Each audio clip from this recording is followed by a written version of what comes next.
తాడేపల్లిగూడెం నుంచి ఇవాళ ఈ సమావేశానికి వచ్చిన ముఖ్యమైన పార్టీ కార్యకర్తలకు, నాయకులకు, ప్రజాప్రతినిధులకు అందరికీ కూడా హృదయపూర్వకంగా వెల్కమ్. రఘుని మీ అందరినీ కూడా పరిచయం చేస్తూ ఈ నియోజకవర్గ ఇన్ఛార్జ్ బాధ్యతలు అప్పచెప్పడం జరిగింది. ఇక రాష్ట్రంలో పరిస్థితుల గురించి నేను చెప్పాల్సిన అవసరం లేదనుకుంటా. బహుశా ఈరోజు రాష్ట్రంలో పరిస్థితి ఏమిటి, చంద్రబాబు నాయుడు గారి పరిపాలన ఎలా ఉంది అన్నది నాకన్నా కూడా, మీలో ఎవరికి మైక్ ఇచ్చినా కూడా నాకన్నా చక్కగా చెప్తారు.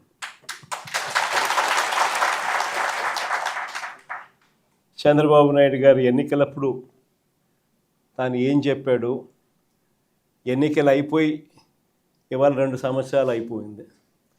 3వ సంవత్సరానికి సంబంధించిన బడ్జెట్ కూడా ప్రవేశపెట్టాడు. మామూలుగా ప్రతి ప్రభుత్వము కూడా 5 బడ్జెట్లు ప్రవేశపెట్టే అవకాశం ప్రజలు ఇస్తారు. అలాంటిది చంద్రబాబు నాయుడు గారికి 3 బడ్జెట్లు ఇప్పటికే ప్రవేశపెట్టాడు.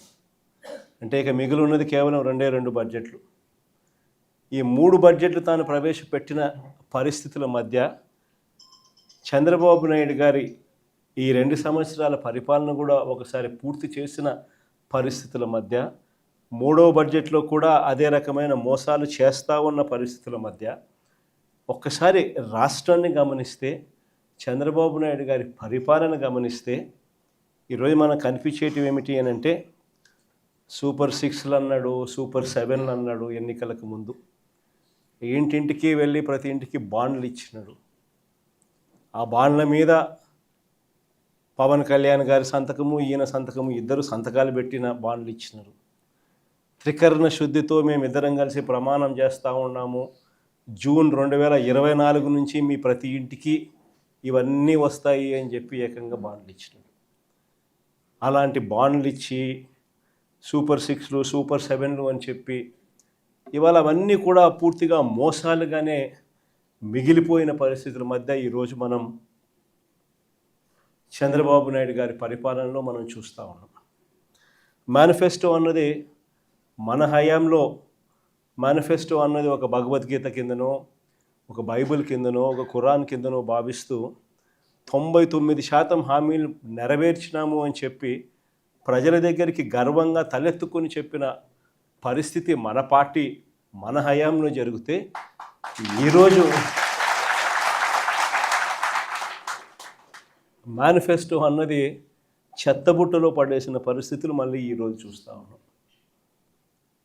కేవలం మారిందల్లా ఒక జగనే. జగన్ ఉన్నప్పుడు పరిస్థితి ఏమిటి, జగన్ లేకపోతే పరిస్థితి ఏమిటి అన్నది మాత్రమే తేడా.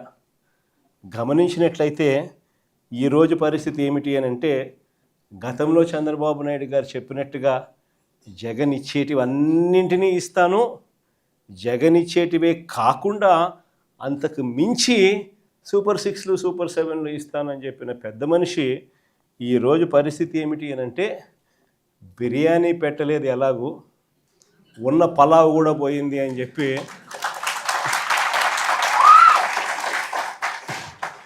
ఈరోజు ప్రతి ఇంట్లో కూడా చర్చ ఇదే మాదిరిగానే జరుగుతూ ఉంది. ఒకవైపునేమో సూపర్ 6లు, సూపర్ 7లు మోసాలుగానే మిగిలిపోయిన పరిస్థితులు, మరోవైపున మన పథకాలన్నీ కూడా రద్దయిపోయి ఈరోజు పూర్తిగా చిన్నాభిన్నమైపోయిన పరిస్థితుల మధ్య గ్రామీణ ఆర్థిక వ్యవస్థ ఈరోజు కనిపిస్తూ ఉంది.